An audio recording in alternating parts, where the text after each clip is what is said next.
अब मुझे पूर्णतया विश्वास है, आप जितने भी लोग ये कार्यक्रम देख रहे हैं, ये कार्यक्रम देखने के बाद मुझे कमेंट में जरूर लिखिएगा कि आपको ये विषय ज्योतिष का इतना महत्वपूर्ण है समझ आया कि नहीं।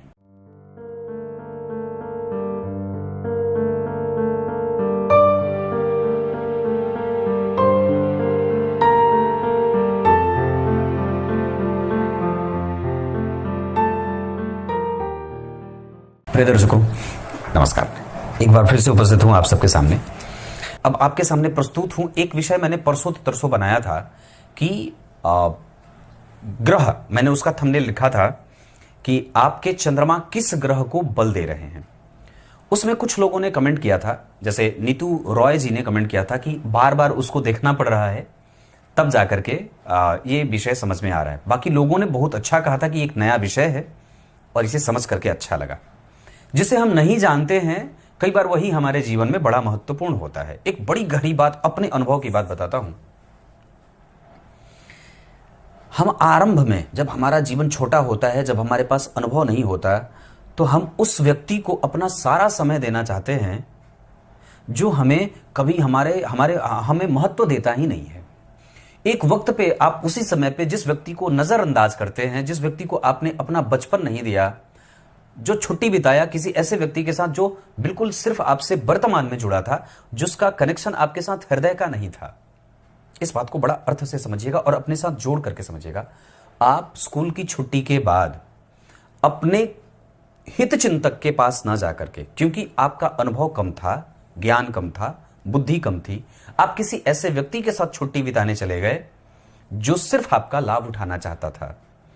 एक वक्त आने के बाद जब आप बड़े हो जाते हैं, तो जिसको आपने समय नहीं दिया था वही आपका अपना होता है, और जिसके साथ आपने समय बिताया था, जो समय की बर्बादी कही जा सकती है, उससे आपको बाद में कुछ भी नहीं मिलता है।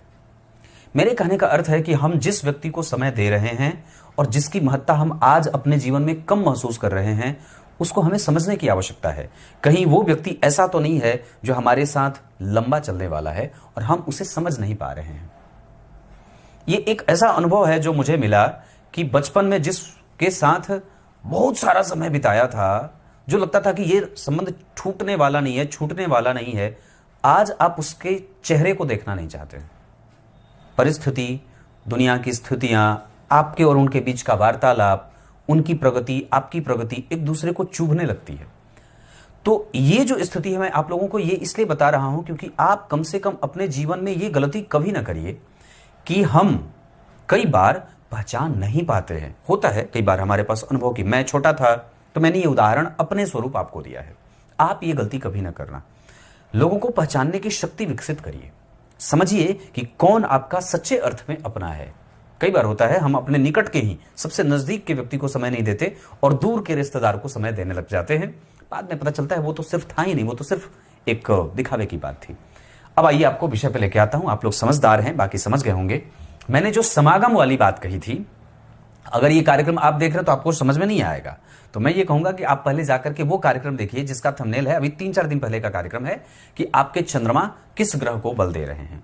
मैंने उसमें बात कही थी, ज्योतिष का ये बहुत मूलभूत और बहुत ही मर्म सिद्धांत है कि अगर शनि, इसको मैं इसलिए बोर्ड पे समझा रहा हूं कि चूंकि अगर शनि एक राशि पे 2.5 वर्ष रहते हैं और वो 30 डिग्री को पूरा करने में उनको 2.5 वर्ष लग जाता है। इसमें कभी वो अस्त हो जाते हैं, कभी वक्री होते हैं, कभी मार्गी होते हैं। बहुत सारा घटनाक्रम उनके जीवन में उस 30 डिग्री की राशि को पूरा करने में, उस पूरी राशि को खत्म करने में 2.5 वर्ष लग जाता है। लेकिन बाकी के जितने ग्रह हैं वो क्रम से, जैसे गुरु 1 वर्ष, मंगल 1.5 महीना, सूर्य लगभग 29-30 दिन, कभी सूर्य की गति 30 दिन, 31 दिन, कभी 29-28 दिन में एक राशि को वो पार कर जाते हैं। तो शनि जो है वो चूंकि मंद गति के ग्रह हैं, और एक सिद्धांत है ज्योतिष का जिसमें मैंने उस कार्यक्रम में बात कही थी कि जो इनसे तीव्र गति का ग्रह है, मंगल, चंद्रमा, बुध, शुक्र, गुरु, ये जो ग्रह हैं वो जब इस राशि में, जिस राशि में शनिदेव हैं, जब ये इस राशि में, मंगल को मैंने यहां बताया है, जब ये मंगल यहां से घूम करके आएंगे और इस राशि में घूमेंगे जहां पे शनि हैं, आएंगे, फिर शनि के वो ये पार कर जाएंगे और यहां आ जाएंगे।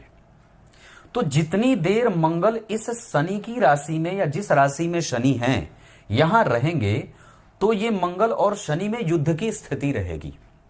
दोनों ग्रह अपनी स्थिति मेंटेन करना चाहेगा।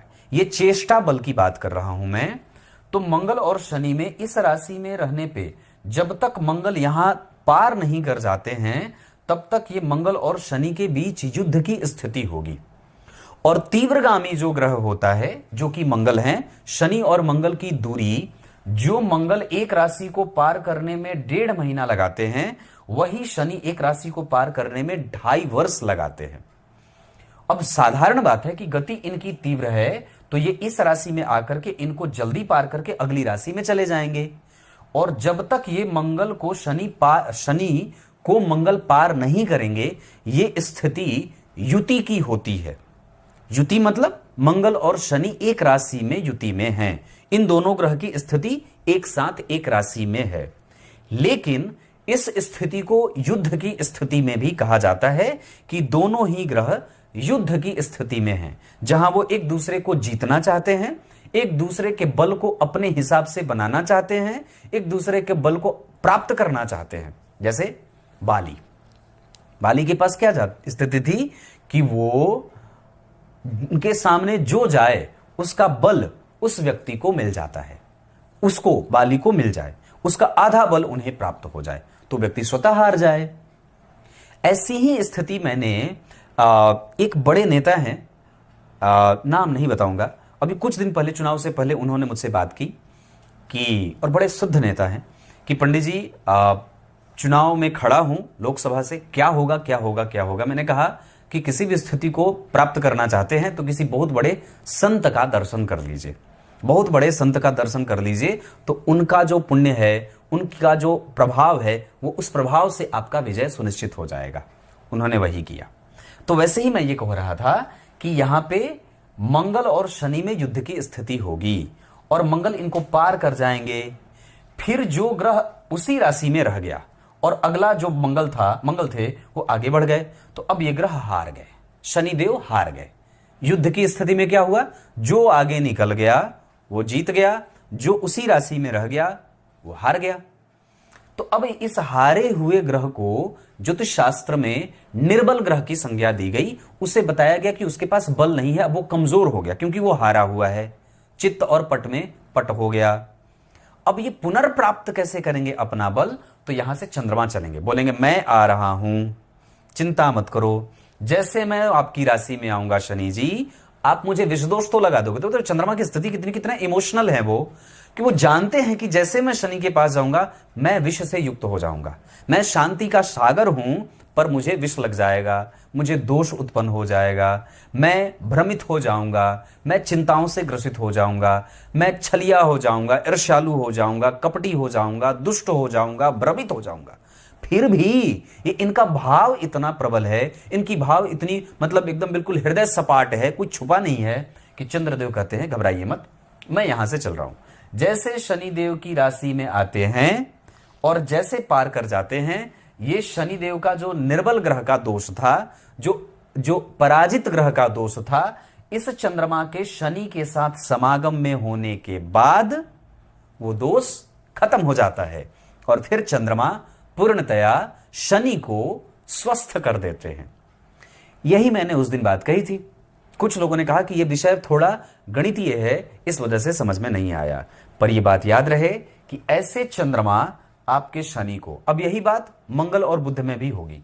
मंगल अगर इस राशि में है, इनसे तीव्र चलते हैं, मंगल से तीव्र बुध चलते हैं, तो बुध अगर यहां है और मान लीजिए चंद्रमा यहां है, ठीक है, इसको दूसरे उदाहरण से समझते हैं कि यही बात मंगल के साथ कैसे होगी। मान लीजिए मंगल यहां किसी राशि में बैठे हैं, बुध उनसे तीव्र चलते हैं, बोलते हैं कि तुमने शनि को हराया है ना, मैं तुम्हें हरा देता हूं।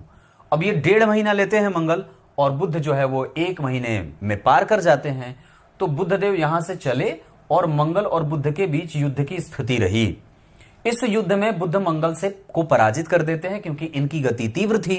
मंगल यहां बैठे रह गए, बुध यहां से आए, तुरंत ही पार कर गए। तो अब मंगलदेव पराजित हो गए, इनकी संज्ञा क्या हो गई? पराजित की हो गई। अब मंगलदेव फिर से वापस इंतजार करेंगे कि हे भगवान, मेरे साथ चंद्र मंगल योग कब बनेगा, तो फिर यहां से चंद्रदेव चलते हैं, फिर कहते हैं घबराओ मत मैं आ रहा हूं। जैसे गज और ग्राह की स्थिति में भगवान ने क्या कहा, घबराओ मत मैं आ रहा हूं। और इतना कहा भी नहीं कि आ गए, कहने में जितना देर नहीं लगा कि भगवान ने अपने शरणागत की सुरक्षा कर ली। तो मंगल के बाद यहां से चंद्रमा चले और घूमते घूमते घूमते घूमते यहां आ गए। जैसे इनका यहां आना हुआ, मंगल देव प्रसन्न हो गए, अब मुझे जो है वो समागम मेरा चंद्रमा से हो गया, मैं चंद्रमा के साथ समागम में हूं, अब मुझे पराजित और अस्त का या नष्ट होने का, निर्बल होने का दोष खत्म हो गया।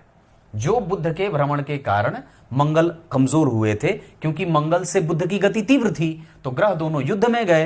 अब बुद्ध ने इनको पराजित किया क्योंकि उनकी तीव्र गति थी, चंद्रदेव आ गए, उनके पराजित होने का दोष खत्म हो गया। यही बात मैंने उस दिन कार्यक्रम में कही थी। अब मुझे पूर्णतया विश्वास है, आप जितने भी लोग ये कार्यक्रम देख रहे हैं, ये कार्यक्रम देखने के बाद मुझे कमेंट में जरूर लिखिएगा कि आपको ये विषय ज्योतिष का इतना महत्वपूर्ण है, समझ आया कि नहीं। तब तक के लिए बहुत बहुत नमस्कार।